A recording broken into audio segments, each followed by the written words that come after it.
И еще о спорте. Баскетбольный клуб «Ника» объявил об очередном трансфере. В этом межсезонье за Россией будет играть легкий форвард Наталья Ясевичене. Последние 3 сезона она провела в Самаре. За плечами Ясевичене также выступления за Вологду, Чевакату, Энергию, Казаночку, Новосибирское «Динамо» и Красноярский «Енисей». Она выигрывала бронзу в Суперлиге в 2014 году и серебро в 2021. Наталья – опытный боец с железной силой воли и твердым характером.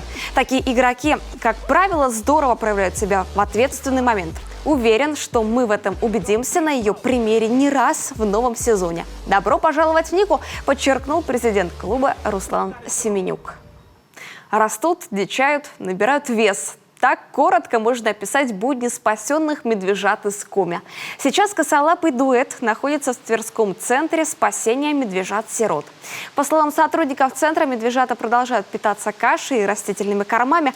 Напомним, история чудесного спасения 3 медвежат произошла в январе в Прилузском районе. Берлогу без матери медведицы с новорожденными топтыгинами нашли лесозаготовителя. Находку передали полицейским, и уже они взяли на себя ответственность за косолапую троицу.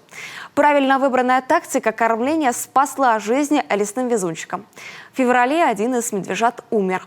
Здоровье выживших топтыгиных сегодня уже не вызывает опасения у сотрудников центра. Их готовят к возвращению в дикую природу, но пока точных сроков не называют.